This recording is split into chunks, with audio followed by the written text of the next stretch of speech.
Hey everybody, welcome back to the channel. We're up here at the 2027 Skidoo Ambassador Summit here in Idaho, and we've got our buddy Trail Ambassador for Skidoo, Corey Jinks, with us. And today we've got a pretty special video because we've actually had a chance to take out all the new 2027s, the XRS lineup from Skidoo, and we've had a chance to ride the 850 Turbo, the 900 Turbo, and this new 600 RR. So we're going to give you guys just some perspectives on some of the different things that we noticed riding these sleds today. Sled Addicts is brought to you by Team Vincent Motorsports, Bergstrom Carbines, Ledger Performance, Westway Motel, Studboy Studs, and Radio World.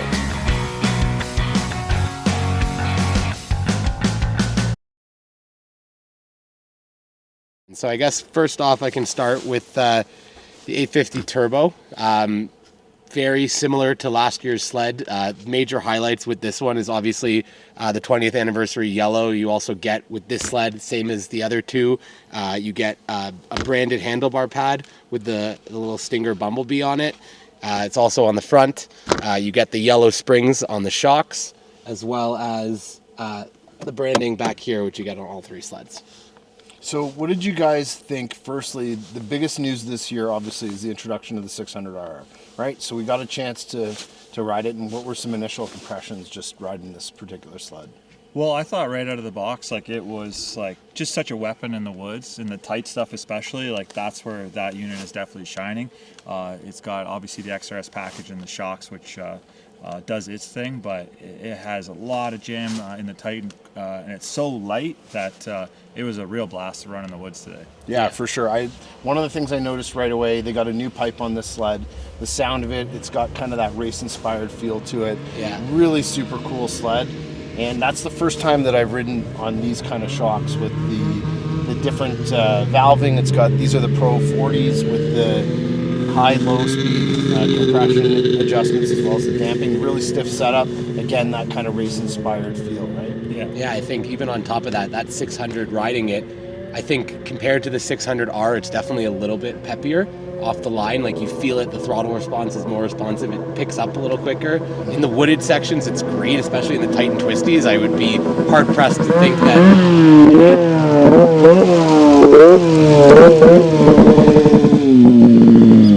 It sounds so good. I'd be hard-pressed to say that like an 850 or a 900 wouldn't be able to keep up with the 600. I think that all three of them can ride pretty close together in the wooded sections, and then the tight and twisties. I think really when you get into the straightaways and into the wide open trails, that's when the 850 Turbo and the 900 Turbo will obviously pull away from the 600. 100%. Yeah, they're going to shine in those areas for sure, but when I jumped onto that, I think it was like the best opportunity and the best spot because it was so tight and whooped, and I got onto this nimble little powerful thing, and I was smiling. Like it was a good time. Absolutely. That last section that we ran through where we were doing the shots with that whooped out section, Yeah. I had a chance to blow through that with this thing, and it did extremely well. Blew through the bumps, and again, that nice lightweight package, I think that's where it makes a huge difference. Yeah. There's obviously lots of cool stuff that's jam-packed into this sled. Not a ton of changes, obviously, on the 850 Turbo and the 900 Turbo. But what did you notice today just riding on the 900 Turbo? Well, today was an absolute reassurance of how well Smart Shocks work, 100%. especially on the 900. This year, as a lot of you know, I ran a 900 personally with Smart Shocks, and fell in love with Smart Shocks over again because I did a few 850s with the Pro 40s, which is an absolute weapon setup too. But the 900 with the Smart Shocks, and the trails were pretty beat today, and it makes you smile knowing what it's taken care of for you. Is definitely a massive feature.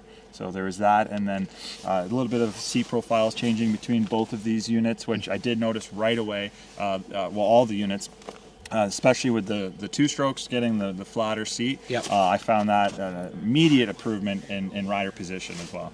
For sure. I agree. That was something I forgot to mention, but yeah, compared to the 26s, the 27s now have a little bit of a refined seat on the two strokes. They're flatter, right? Yeah. And you feel, I don't know, personally, when I'm sitting on the sled and riding, I feel a little bit at a better position than I was prior. Mm-hmm. Now you're an 850 two-stroke guy. Like this is not a Yeah. surprise for us. Okay, how much you actually love this 900 this year? Yeah, like I don't know if it's my age. I'm not that gray yet, but honestly, I have a place in my heart for both. There's undoubtedly, I wish I could just have both in the trailer all the time, every day. You know, there's going to be some choices to be made when I put my spring check in this week, and you know, maybe we'll leave it as a surprise. But I will say, like this sled and my current 26 has definitely won my heart. It's a very capable machine. I run with a 1.5 track. And I made a few personal adjustments that I think work really great. But you know, that 850 turbo friggin' is a good time. Like it's fun. The power's there. It's nimble. There's just so many pros to both machines that it is hard to pick one almost. It really is, for sure. They both do so well.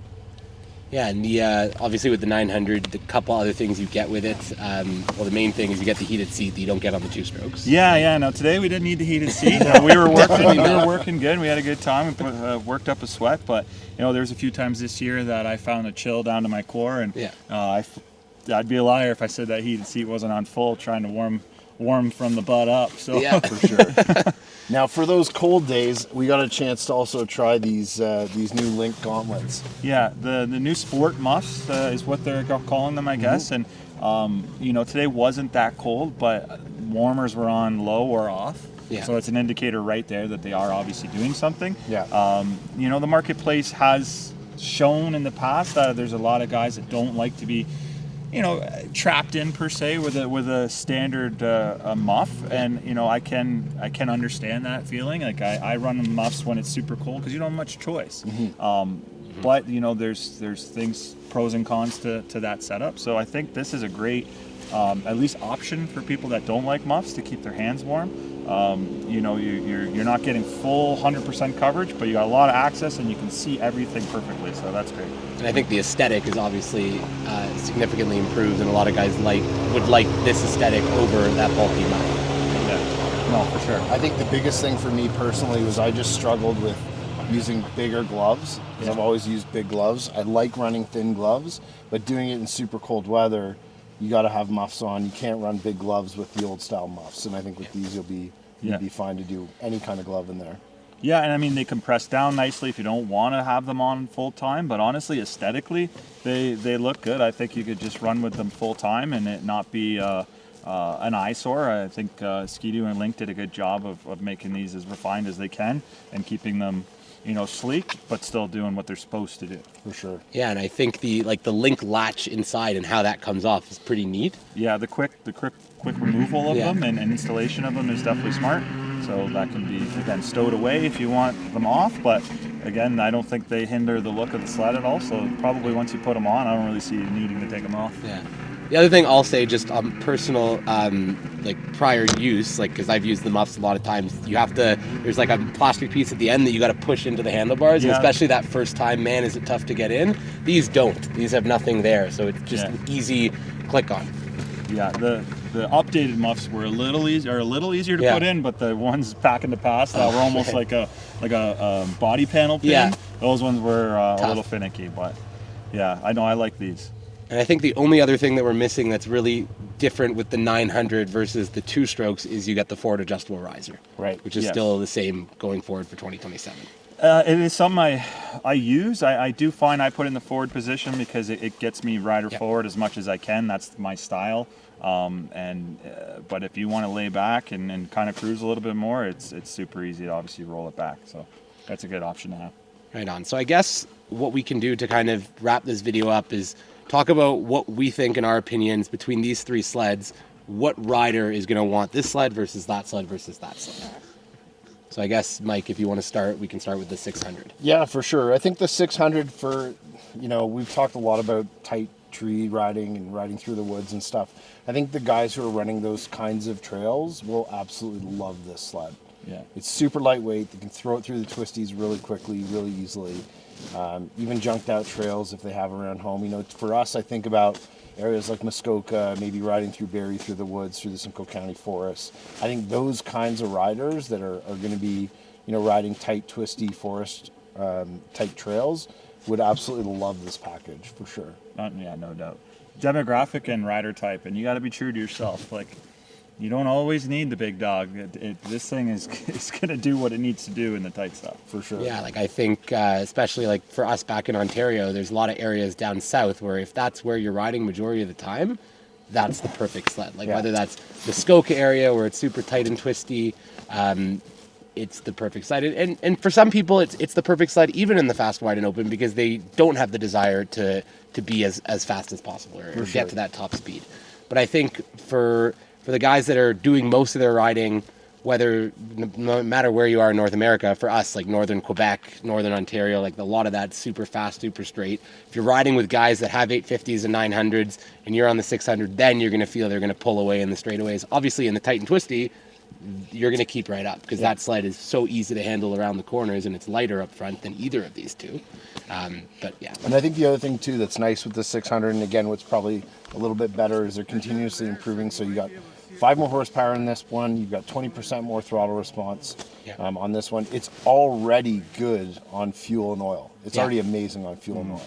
So again, you won't have to worry too much, in that department, whereas compare that to our 850s and our 850 turbos. They love oil and gas. Oh yeah, and that 600 now has the new oil for this year, the updated XPS 2-stroke oil. That new oil can go in all of the 2 strokes from Skidoo, but Skidoo really wants only that oil to be put in the 600. Yeah.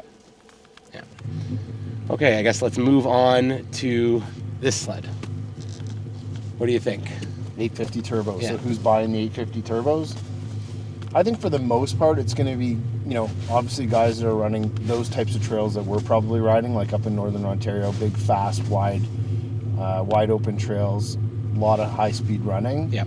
But I think the big key difference is going to be mostly the guys that are doing like day riding. Mm-hmm. That's the first thing that I think of. Obviously, again, because of oil usage, that's probably the big one. But the guys who are out there, riding on the weekends, maybe they're going out for a Saturday or they're riding a couple times, for day rides throughout the week, that'll probably be a good pick for them. And then you have me who wants to ride an 850 turbo on saddleback trips. You're the anomaly. And carries a lot of oil, but yeah, and the 850, like, it's going to do everything really good, right? You're going to get into the tight and twisties and you're not going to be wrestling a bear. You're going to go into straight lines and you're going to be moving along just fine. So there's plenty of space and plenty of uses for the 850, and let's be honest, it's definitely still one of our favorites, if not the favorite. So. For sure. And I think obviously with the 850, like what I noticed with the 2-strokes, whether it's the 600 or the 850, when you're doing those big trips and you're doing a lot of fast and straight, these sleds, like the 2-strokes, are absolutely screaming down the trail, and the 4-stroke is just motoring along. Yeah. Right?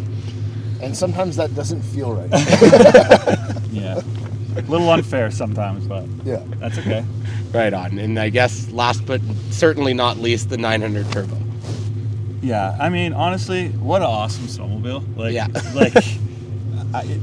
The noise, the sound. I mean, there are people that are just so against the sound, and you guys can be. You can have that if that's what you want. If that's the hill you want to die on, go for it. But I go, the sound, the reliability, the durability, and the be able to run high speed or any speed and just hold the throttle exactly where you want to run it and run at that speed for however long you want to run it. So there's definitely lots of pros about this machine.